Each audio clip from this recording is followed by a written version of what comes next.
Hi, so I'm Sarah, and I'm back with another attempt at trying to go through chapter one of René Guénon's Perspectives on Initiation. I will just, long story short, I've tried to do this so many times. I've gotten through the first couple of pages, and it was about an hour-long recording. I've done that multiple times, and then only to have it not work for some reason. The file didn't save. When I uploaded it to YouTube, there was no audio. Just everything that could have gone wrong seemed to go wrong. So we're at it again. We're gonna try another attempt.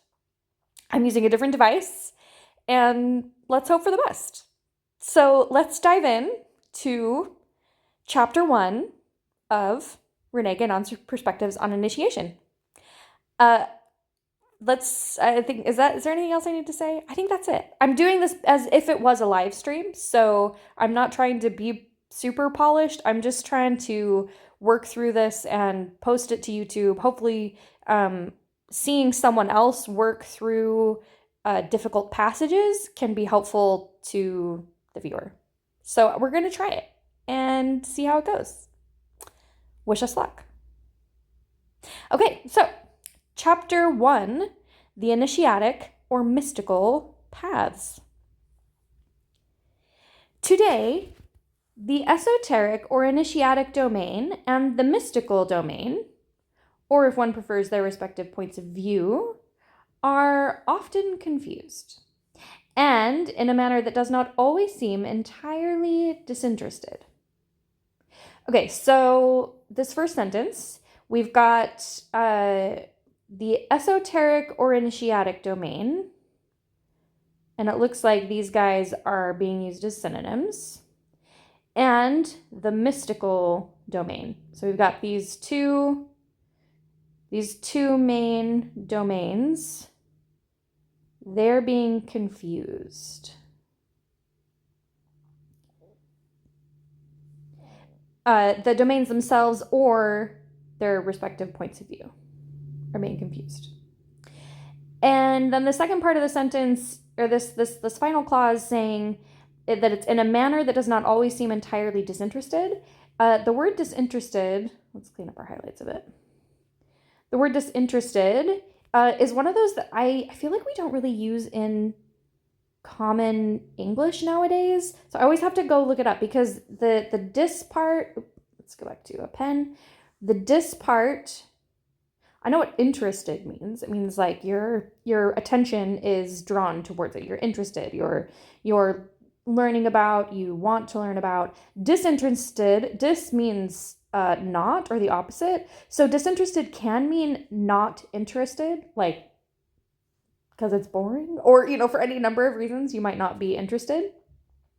But in this situation, I'm pretty sure disinterested, instead of, it's like, we talk about our interests, like he has no interests in the financial world or whatever, meaning like you kind of have like a stake. Like your interests are things that you have a stake in.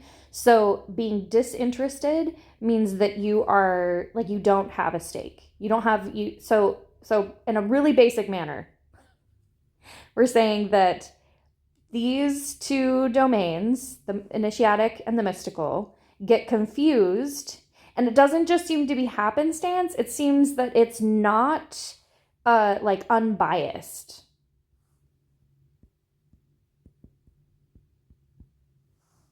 So there's like it's not just like someone was like oops, I confused the two, but it's kind of like there was a bias. There was like a point. I was interested in confusing the two. Like there was a reason why I wanted them confused. It was beneficial to me for some reason. So let's keep going and see how he expands on these ideas. Okay.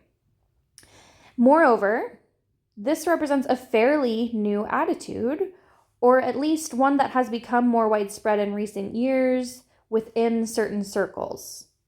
Okay. Which is why we thought it necessary to begin by clarifying our position on this point. Okay, so I think he's saying that the confusion is fairly new. And it's become more widespread. And so that's why he's beginning, I'm assuming he's saying like beginning the book by clarifying his position on this on this point of like initiatic and mystical paths being like what is their relationship. He's saying that they get confused for one another, and like, you know, what's called mystical might actually be initiatic in his view. Anyways, he is starting out his book on initiation to like clarifying what he means when it comes to the connection between these two types of domains. Okay, cleaning up our highlights. Next sentence. It is currently the fashion, so to speak, among those with limited horizons to construe all Eastern doctrines as mystical, including those that lack even a semblance of the outward aspects that could justify such an attribution. Okay, let's stop there in that sentence. So, I love his digs. It's like he doesn't say like stupid people. He just says those with limited horizons, that they construe all Eastern doctrines as mystical. So it's kind of like, you know, people who don't know better are just calling anything from the East mystical. Any Eastern doctrine as mystical. And he's saying that the word mystical has specific outward aspects that it needs in order to be called mystical. Because otherwise you can't justify calling it mystical. You can't justify that attribution. Okay, next part of the sentence. Naturally, the origin of this false interpretation is to be traced to certain Orientalists, whose conclusions indeed may not have derived originally from any clearly defined ulterior motive, but rather from their incomprehension and their habitual and more or less unconscious bias of relating everything to Western points of view. Okay, that was a lot. So we're gonna the second half of the sentence, this part of the sentence, we are expounding on the people, like those with limited horizons, who are doing the construing and their like actual construction. So he's saying that its origin, and this origin is false, is traced to certain Orientalists. And he's saying that originally there may not have been an ulterior motive, you know, because back up here he was talking about that like they were not always entirely disinterested, but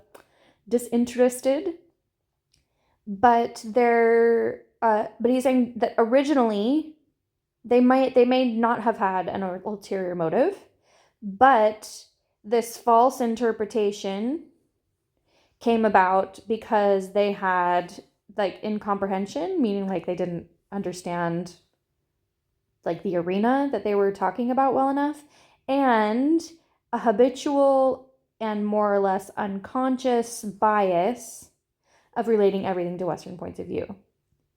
So it's natural that when you're learning about new subjects, you relate it to your own point of view, but hopefully the more you learn about the subject, the more you realize that certain biases that you may have are not applicable to whatever it is you're studying. And so he's saying that it seems like originally, let's clean this up because wow, this is like party of green. He's saying that originally this unconscious bias could have been the origin of the false interpretation. That basically that I have to remember what false interpretation, and I think he's referring to the interpretation that, well, he says it a couple different ways, that to construe all Eastern doctrines as mystical, that's a false interpretation, or even back up here where he was talking about the initiatic and the mystical being confused for one another. So he's saying that that confusion, that false interpretation could have just arisen from unconscious bias of relating everything to Western points of view, which if you're a Westerner, it makes sense that especially when you're starting out, you don't even know what your biases are. So it doesn't necessarily mean that there's an ulterior motive, but we'll see as he goes along if how he brings back in that this idea that they didn't always seem entirely disinterested in their like blurring of the lines between these two domains. Okay, next sentence.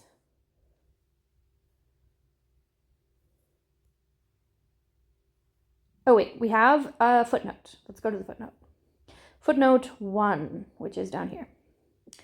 Thus it is that, especially since the English Orientalist R.A. Nicholson took it into his head to translate, oh dear, Tasawwuf by mysticism, it has been accepted by Westerners that Islamic esotericism is something essentially mystical. Okay, let's start there. Let's stop there. So, I'm guessing that this footnote 1, is an example of someone's habitual and more or less unconscious bias of relating everything to Western points of view. Like this is an example of that. Let's see. So we've got an Orientalist named R.A. Nicholson, and he translated, I'm assuming this is an Arabic word, tasawwuf, and he translated that into the English word mysticism, and this caused problems because it then made Westerners, let's clean this up a bit, it then made Westerners think that Islamic esotericism is essentially mystical. So this guy's translation seemed to cause this blurring of the lines in a lot of people's minds when it came to Islamic esotericism. I can't remember if we've already, if we're talking about it later in this chapter or if it was in the preface. They talked about like esotericism versus exotericism. I think we'll get to that later on, but yeah, let's not get bogged down to that for just yet. Okay, so next part of the sentence, and even in this case, they do not speak of esotericism, but only of mysticism, which is to say that they have ended by veritably substituting the one point of view for the other.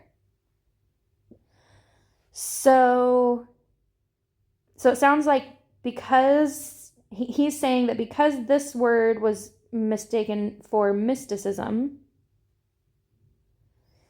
we don't even talk about esotericism anymore. We only talk about mysticism. So we've kind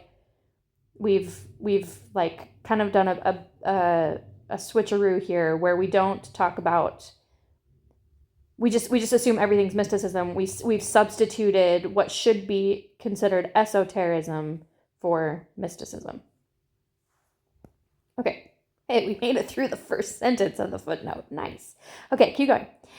And the worst of it is that on questions of this kind, the opinions of the Orientalists, who know of such things only through books, obviously count more in the eyes of the great majority in the West than do the opinions of those who have had a direct and effective knowledge of them.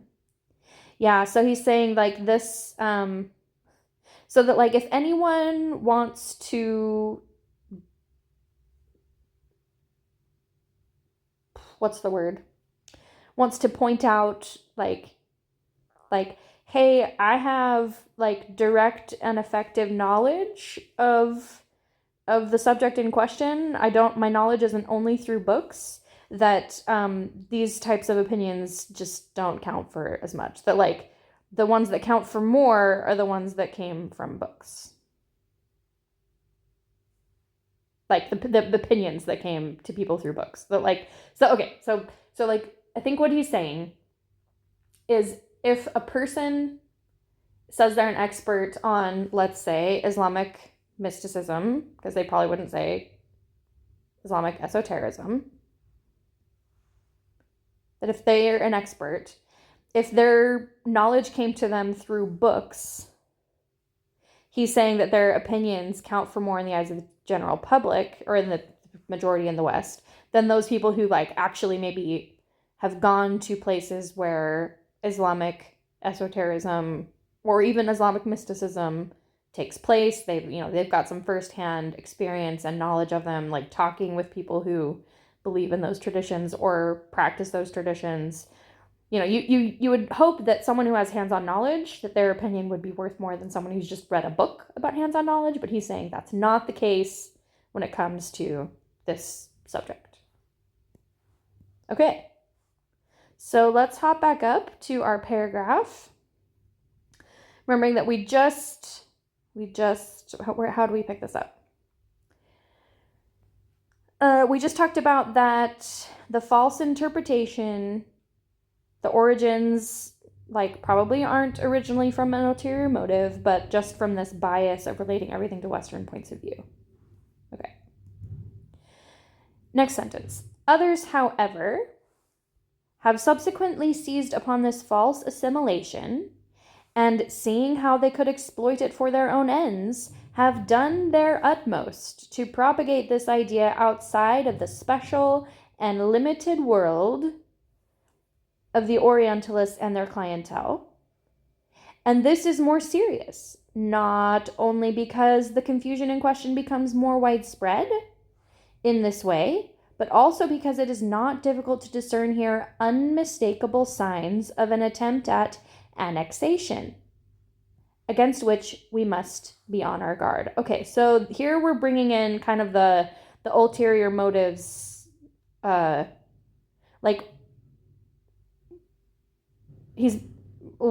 words are difficult. He's bringing in how this, let me just circle some of these words that are standing out. We've got exploit, we've got seized upon, we've got own ends, we've got propagate, we've got attempt at annexation. Okay, so all of these words that we've circled here, I think, are pointing towards, like, the idea that the confusion between initiatic and mystical is not entirely disinterested. There's kind of a goal in mind. It's not like, oops, we suddenly confused the two. It's kind of like there are benefits for, like, a person's own ends in combining the two. So let's see how he describes that happening, because he says we should be on our guard against this confusion and its widespread happening. I'm trying to think if there's anything else we need to talk about in this sentence.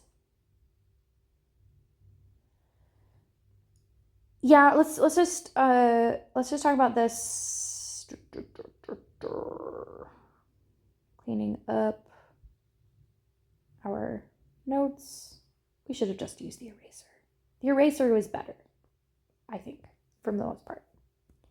Okay, so this phrase, unmistakable signs of an attempt at annexation. Okay, so I had to look up this word annexation because I mostly just know it from, like, talking about, like, an architectural context. The annex is, like, part of a building, and I've always thought that, like, to annex something had something to do with, like, a thing that was kind of separate from the whole, which it kind of does. But so I thought, like, when you have a building, like, let's say this is our building's floor plan, and then you've got, like, this other section that's the annex. I thought that meant that it was, like, separate. But what it means is, like, no, we had this building, and now we also have this building, and so, like, all of it is ours. And if you think about the other usage of annex that I hear, that I'm probably most familiar with, is talking about, like, a country trying to annex a piece of land, which means that they're trying to make that piece of land part of their own country. So I think what he's saying is that there are attempts at annexation, meaning, like, I'm trying to take, I've got this one idea, and over here is idea number 2, and I'm trying to, like, blur the line so that it like all becomes idea number one. Like forget that there was ever a distinction. We're annexing this whole area.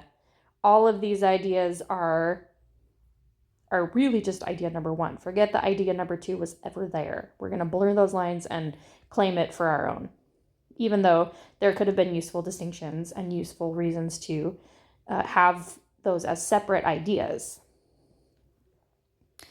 Okay, so next sentence.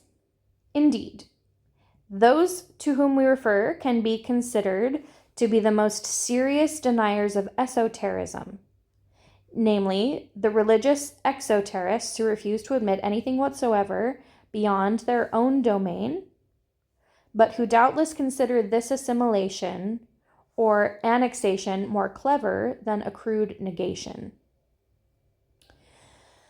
Okay, so yeah, here we get into some esotericism versus exotericism. So we need some definitions. I'm going to Google real quick. And by Google, I mean I'm going to use Wiktionary. Let's see if that gets us anywhere. Okay, esotericism. Let's see what this says. The definition of esotericism on Wiktionary is the inward forms of faith and religion, transcendence, mystic experience, and internal realizations of the divine. So I think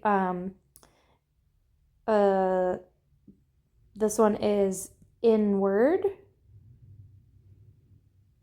And now exotericism, typing it into my search. That's not what I wanted. We're going to type it again.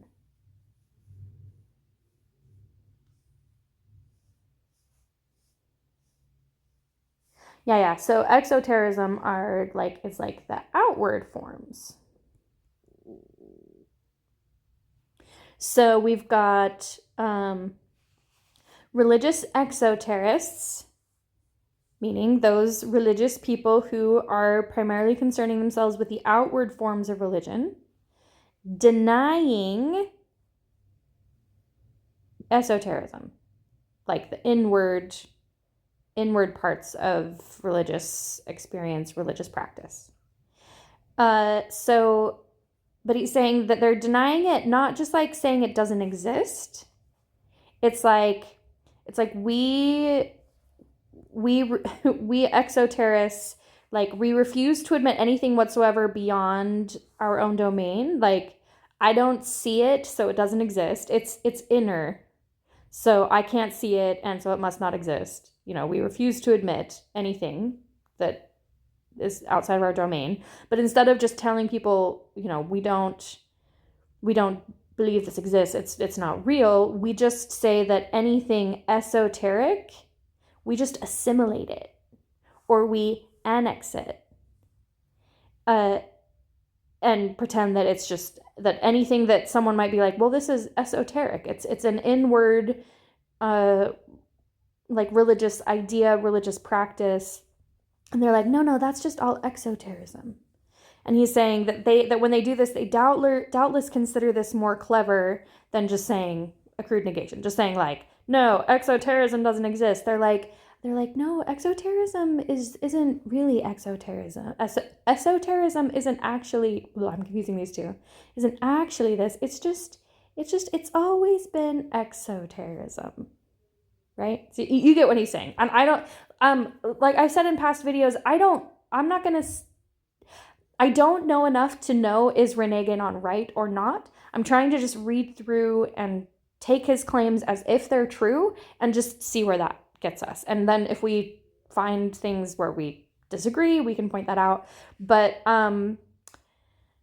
yeah, at this point, I don't want to make a statement saying like, because like what experience do I have? Like I don't go up to people and be like, hello, are you a religious exoterist?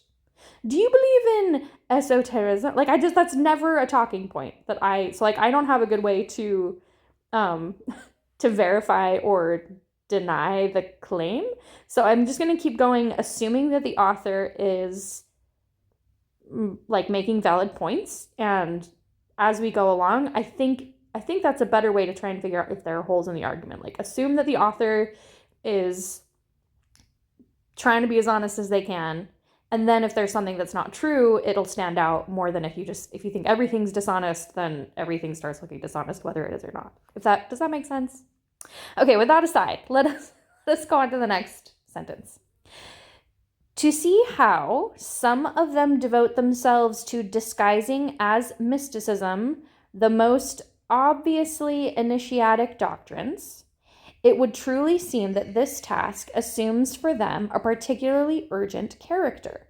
Okay, so they're gonna do this assimilation so urgently, and we don't know why, but they're gonna disguise mysticism, or disguise as mysticism. They're gonna disguise the initiatic doctrines as mysticism, and they do it so urgently that, like, you can see this is like a big deal for them.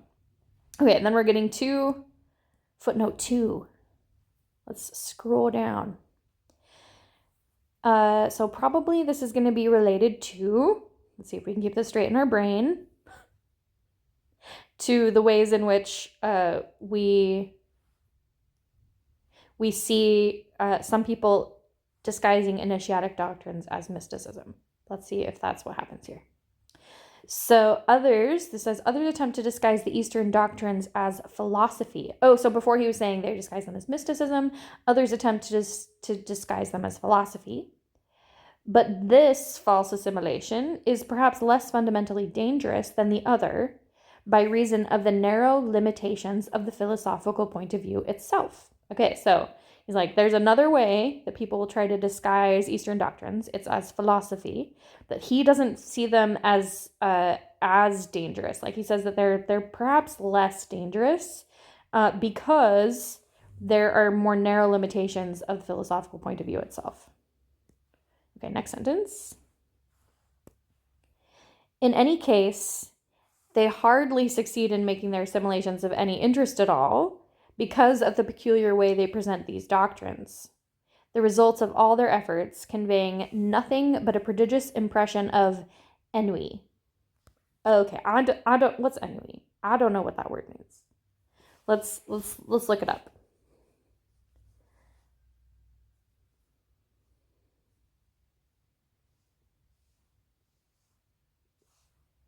Because it sounds like he's going to say like that they're not succeeding in making their assimilations of any interest because it's, like, I thought he was going to say something like, because it's boring, because it's like blowing hot air. So let's see what ennui means. Okay, so this definition on this, again, I'm using Wiktionary, which I know, like, with any dictionary, you're just getting whatever the authors thought that word means. So that, take that with a grain of salt. But this is great. So this says that ennui is a gripping listlessness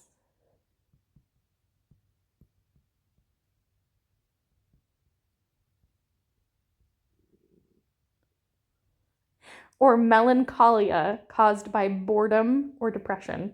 So this is ooh, I love his digs. They're like fantastic. It's not just like, you're dumb. He's like, okay, so the philosophical point of view is, you might have so many efforts, but their results are just gonna be like a prodigious impression of ennui. Prodigious meaning like a lot. Impression meaning like, this is like what I'm left with. Like, I'm left with a lot of ennui, meaning gripping listlessness caused by boredom. Okay.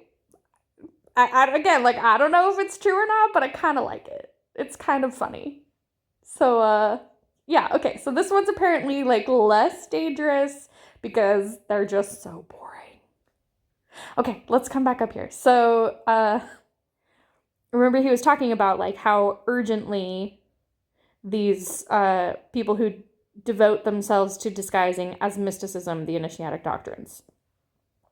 Okay, next sentence.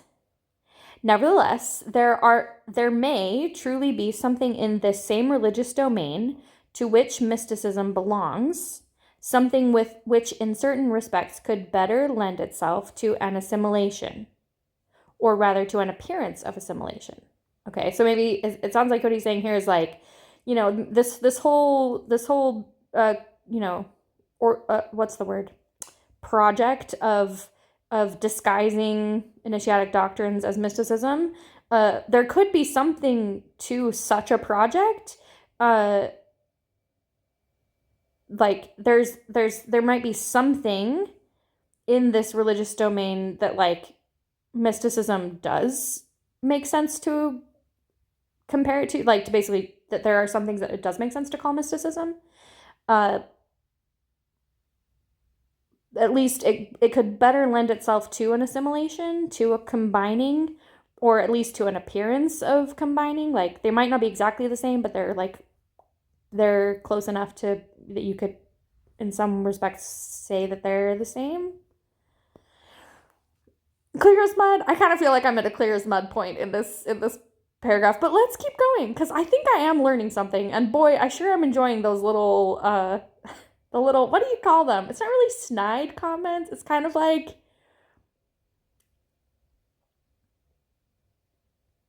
it's like backhanded. I don't even know what it is. But I like them. We're just gonna keep going. Let's keep going and see if we can get out of this mud, this clear as mud moment that I have gotten myself into. Okay, so the something that could lend itself to assimilation, this is what is called asceticism.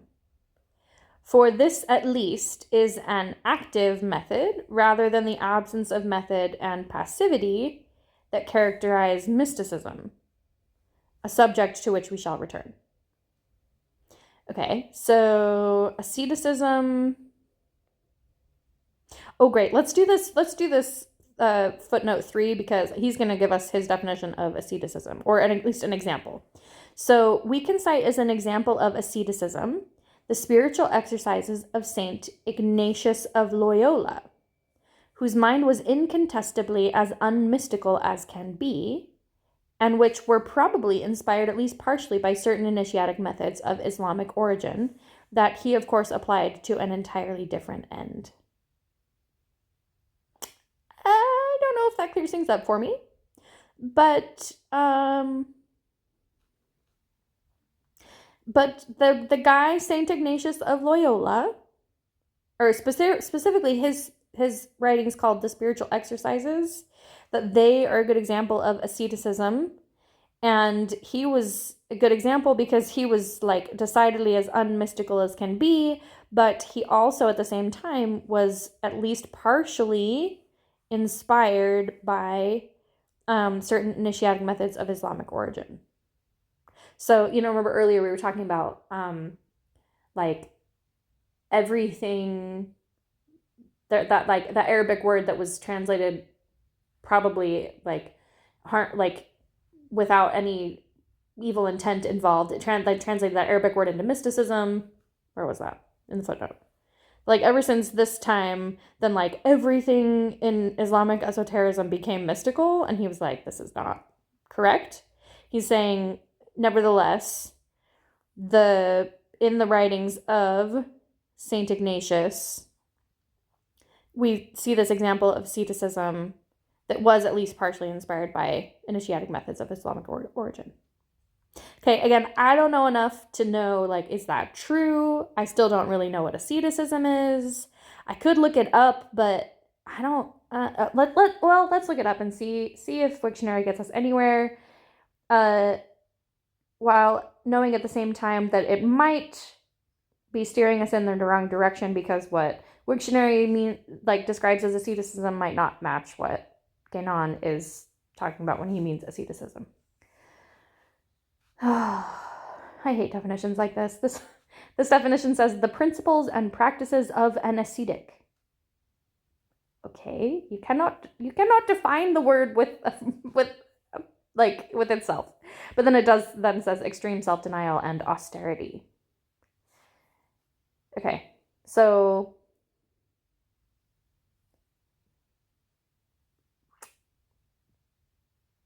I think we're still in clear as mud.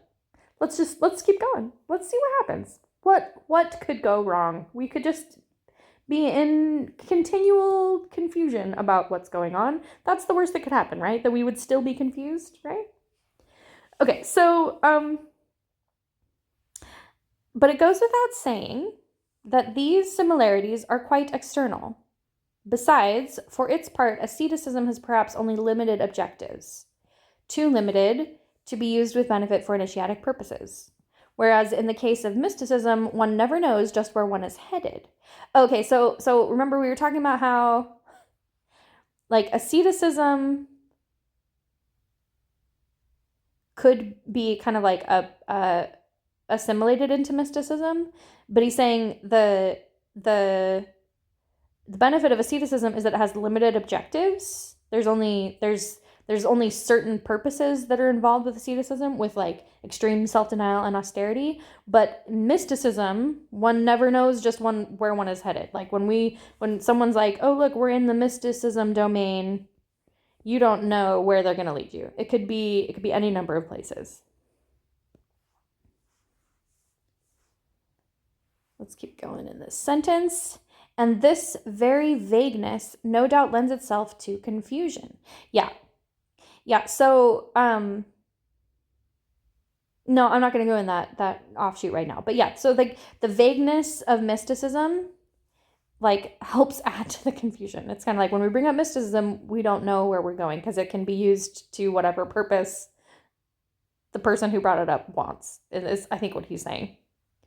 Yet those who make attempts of this kind deliberately, as well as those who do so unconsciously, seem not to suspect that in everything pertaining to initiation, there is really nothing vague or nebulous. For on the contrary, it is as precise and positive as can be, so that initiation, by its very nature, is in fact incompatible with mysticism. Okay, so I think here he's clearly, for the first time, kind of stating why he thinks initiation is so different from mysticism. And it's this notion that in mysticism, one never knows where one is headed, just where one is headed. But in initiation, there's really nothing vague or nebulous. Like, it sounds like, sometimes people try to say that initiation is, but he's like, no, if it's initiation, then by its very nature, it's incompatible with mysticism. Why? Because it is as precise and positive as can be. There is nothing vague or nebulous about initiation. But he's saying that there is vagueness and nebulousness when it comes to mysticism. Okay, so let's see how he develops this idea.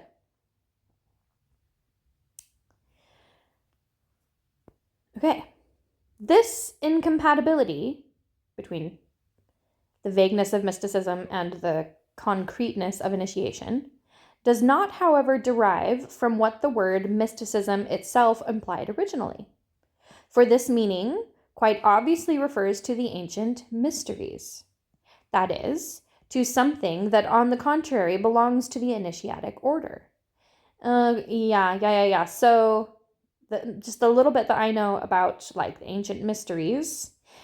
In our modern usage of the word mystery, we usually mean something that is kind of unknown, and maybe some people know the answer, but lots of people don't, or maybe no one knows the answer. It's a mystery. Like we say that when it's like who knows? It's like, it's a mystery. Whereas ancient mysteries were like this. I want to say that comes from Greek, but I'm not a Greek expert. But they were like the sacraments. They were the ordinances. They were the sacred rituals that had to do with your religious practice. A mystery, there were things that are like kind of kept hidden, kept what, you could use that modern word mysterious, kept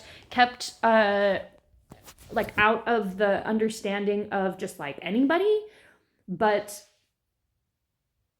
the point of them was not something nebulous. It was like a religious ritual by which people would commune with the divine. So the original word mysticism came from something like quite concrete that this and like in from the initiatic order. It's just over time has become basically the word that means like nebulous, hard to pin down, religious, sometimes like religious adjacent ideas. We just all call that mysticism, where it used to be that it was directly connected to the ancient mysteries and like an initiatic order. Okay, the plot thickens.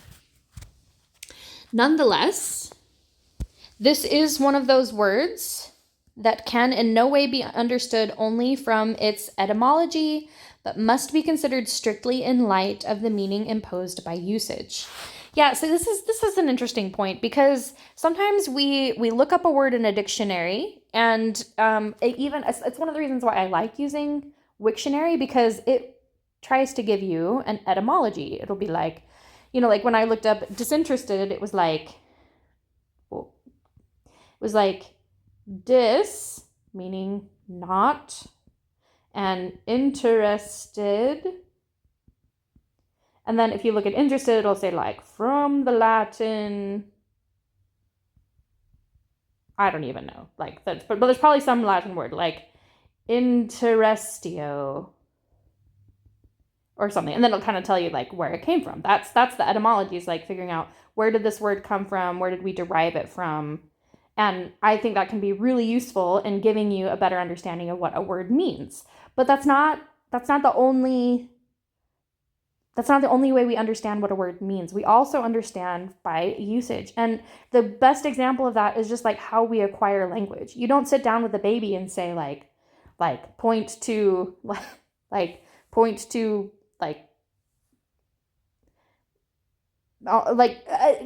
when you're reading a book, sometimes with the baby, you'll point to the picture and say, like apple. But way more often, it's just you hand the baby a piece of apple and say, do you want some apple? And then they start to recognize that when I hear like apple, they may not, they don't know how to spell. But when I hear those sounds, it means that thing that they give me that is delicious and that I love. So it's through the usage that we end up learning most language when we're kids. We don't say here's a dictionary, learn the etymology. So both of those aspects of understanding meanings of words is really important, like through how it's used and where it came from.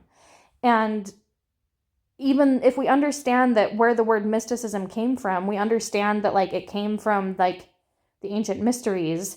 But if that's not how it's being used in the modern time, or at least, modern to when Guénon was writing, then it's not helpful. If the usage of mysticism is that it's something vague and nebulous, then it almost doesn't matter to most contexts that it derived from the ancient mysteries. Yeah, I think that's a great point. Oh, and the rest of that sentence was, which is in fact the only one currently attached to it. Yeah. So there's the meaning from the etymology, there's the meaning from its usage, and he's saying that the one from its usage is the only one currently attached to it. The only meaning that if you say mysticism, everybody's going to think that that vague nebulous thing about religious, related to religious connecting to the divine, that it's hard to pin down. And it's okay, yeah, well, that's not what the word originally meant. But yeah, that's the only meaning that we attach to it currently, or current to Guénon's day. And I think it's probably true nowadays too. I could be wrong, but in my experience, mysticism means stuff that's vague. It doesn't, almost nobody connects it to the ancient mysteries. Okay, let us continue. Since the current meaning of mysticism has been established for centuries, it is not possible to use this term to designate anything else, and it is this current meaning that we say does not and cannot have anything in common with initiation. Okay, I think that's basically kind of restating what we just described from this previous sentence, that mysticism, its current meaning, it's been established for centuries, and it's not really possible to use the term to mean anything else, because you can't change what everybody thinks. Is there a way to make this not totally opaque? I don't know. We'll figure that out another time. Okay, finishing the sentence. Firstly, because mysticism in this sense pertains exclusively to the religious or exoteric domain. And then also because the mystical path differs from the initiatic path in all its essential characteristics. So, we're describing firstly and secondly, which he calls also. What is he describing? That the current, or what is he explaining? That the current meaning of mysticism has does not, cannot have anything in common with initiation. Why? Because mysticism in this sense pertains exclusively to the religious or exoteric domain. So mysticism has become kind of like corrupted's probably too strong a word, but it's been co-opted to mean the religious or exoteric, and also because the mystical path differs from the initiatic path in all its essential characteristics. Okay, so hopefully he will describe what that means. Like, I don't know much about the mystical path or the initiatic path according to Guénon, so let's see how they differ. And which difference is such as to render the two truly incompatible. Finishing the sentence. Let us make clear, moreover, that this incompatibility is one of fact rather than of principle. For we in no way deny the at least relative value of mysticism or its legitimate place in certain traditional forms. Okay, so he's saying it's not all bad when it comes to mysticism. It has legitimate place in certain traditional forms. So the incompatibility is not based on principle. It's not like it's like mysticism bad, initiation good, and that's why they're incompatible. No. It's just one of fact.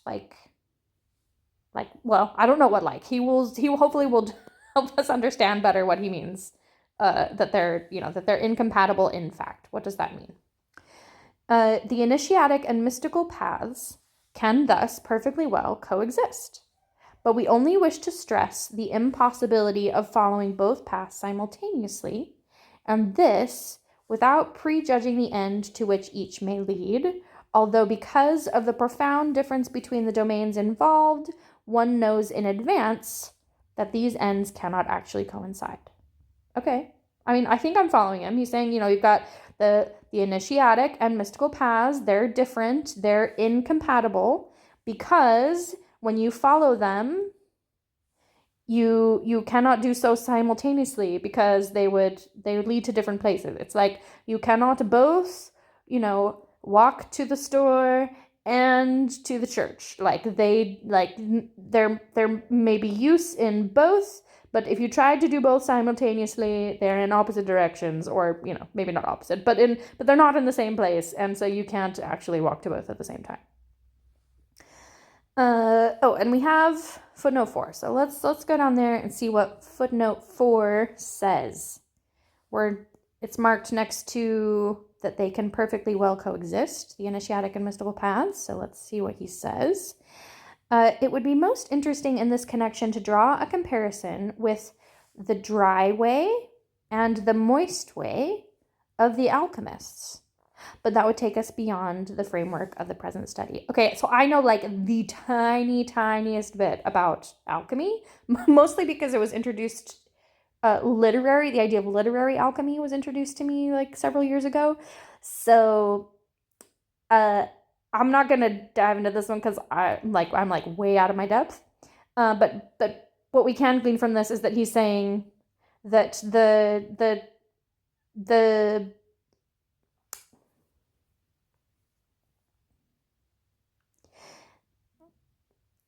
the idea that the initiatic and mystical paths can coexist, it might be interesting to compare that to the dry way and the moist way of the alchemists. Okay.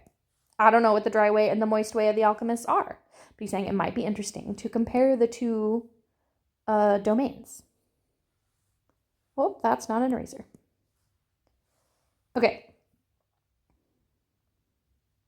Let's see how much more of this chapter we have. I think that might be a good place to stop. We've got half a page there, a whole page here, a whole page there.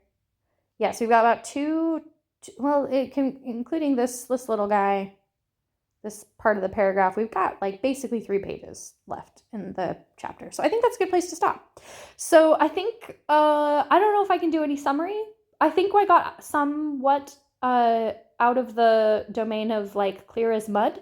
But it's both like exciting and frustrating to understand what's going on, but not that deeply, and also not deep enough that I feel like I can summarize it.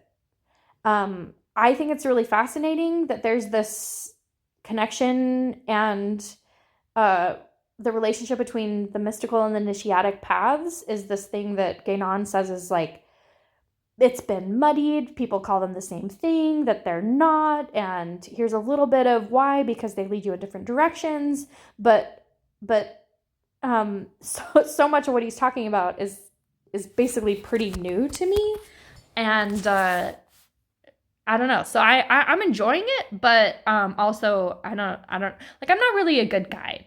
Does that make sense? Like maybe this was fun, but was it useful? I don't know. At the very least, I did have some fun, and hopefully we learn more as we go along, right? The point of this exercise is not to understand everything perfectly, but to grow. And hopefully we can do so. Okay, I've been trying to wrap this up in a bajillion different ways, but I think we'll just close by saying thanks for watching.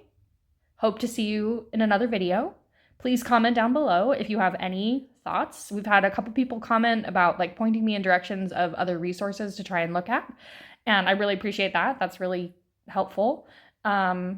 But if you have any thoughts, any ways to help expound some of these ideas, if there's something that I got wrong and you know more about it, please don't be afraid to put that in the comments. And hopefully you'll join me again next time.